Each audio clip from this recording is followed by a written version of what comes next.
Hello everyone and welcome to another I Pick My Butt video. More Survivor.io and heroes have finally been introduced to the game, and you might be asking yourself, which one's the best? What do their skills do? Or what should I be leveling up first? And we're going to be going over it all inside this video. And as far as Tsukiyomi, you can see here she is going to be in the Season's Pass, and honestly I don't really think this is as bad of a price as it could have been. $20 for 28 days and you get a free hero out of it. Now, Catnips, that's going to be coming out of the actual Christmas Carnival. You see it up there at the top left. You're going to need to spend 100 of these golden lottery tickets here. And once you do, you'll see a little button up in the top left that says claim, and you will have the other hero. When it comes to leveling up these heroes, you're going to want to level up your favorite one first. I'll tell you mine in a little bit, but we want to take that one to level 40. Before moving any further on that one, we want to get the next hero up to level 40, followed by the third one. And then once you get to that point, then you could take your favorite hero and get it up to level 80. And given that these all hero bonuses are very important inside the game, it really doesn't matter as too much as far as level 20, level 60, or level 100. They all seem to be the same between all three heroes. But we all know Common here, and this is a very stupid name for a hero, so from this day forward on my channel, this is going to be known as Common Carl. You can see here the exclusive skill, Pointless. The passive is going to give plus 3% to all skill damage. And I find it really weird that they threw passive out there, making some sort of idea that maybe they'll throw an active with a button on there to do some other stat.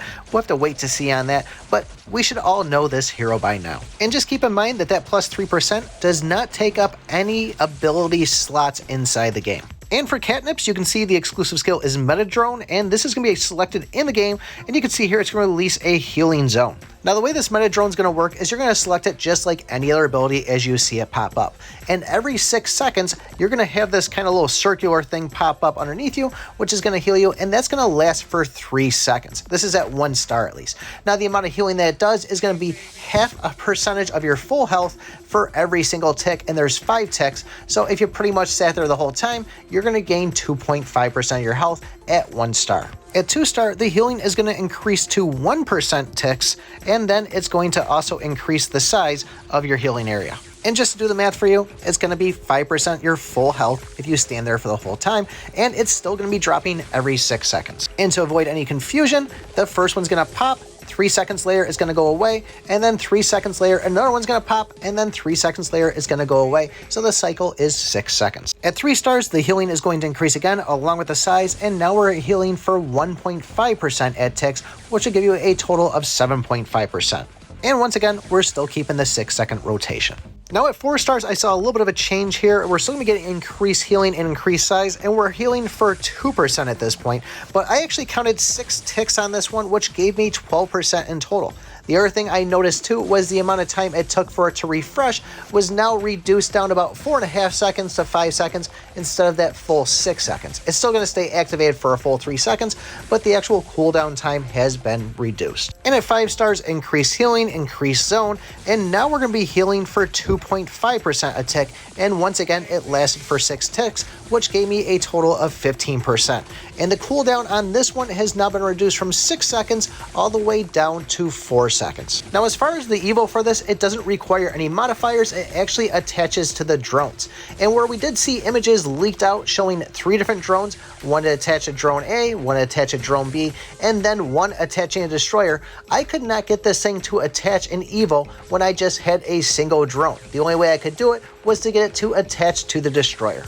And when I say I couldn't get it attached, I had both Drone A and Meta Drone at 5 stars, had multiple chances with chests, and nothing popped up for them. When you finally do get this thing to evo, this is what it looks like right here. It's called a Divine Destroyer, and this will free up the slot that it was originally taken. Just like what you do when you take 2 drones, you free up one of the slots. This will free up also.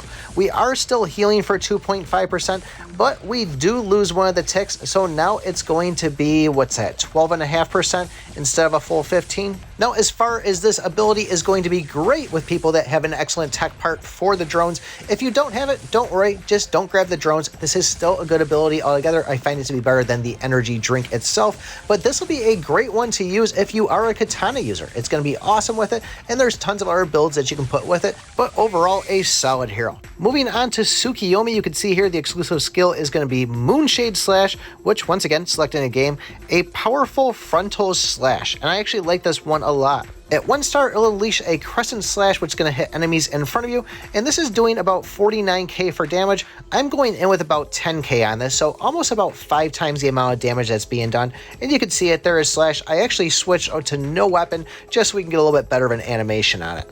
At 2 star, we're going to get increased Slash damage and increased Slash range, and now we're going to be hitting for 57k. At 3 stars, it's going to add Slash damage, Slash range, and we're also going to get a second Slash, and now I'm hitting for 65k. At 4 stars, we're going to be getting more Slash damage and Slash range, and now we're hitting for 73k, and we're hitting a lot more enemies. At 5 stars, we're going to get an additional Slash, more damage, and more range, and now we're hitting for 81k. Now, as far as the evo for this, it is going to use the vest, which will take up a modifier slot, but that's also the same one used for both the Light Chaser and the Katana, which might make this a favorite for both of those weapons. Now, when you do evo this is going to be called the Moon Hollow Slash, and now we're pretty much getting a 360 directional of this thing attacking and hitting. And I'm doing 163k with this thing hitting multiple enemies, although it doesn't look like there's any knockback inside there. And I will say that this also does block projectiles, both this and the regular slashes. Now, as far as what I'm calling the best hero, I'm saying it's Tsukiyomi, but that's just because I go for attacks in the game. Catnips is still pretty solid, and I'm sure a lot of katana users will tell you that that one's the best. But either one is a fair go. And just to let you know, I did see differences when I was using HE Fuel and the Energy Cube, although I didn't use the Exo Bracer or the Ammo Thruster to really notice any difference, but I imagine those will affect it too. So really curious to know what you guys are considering the best hero. Let me know in the comments below. If you haven't already, join the Discord. Don't forget to like, subscribe, and remember, I pick my butt.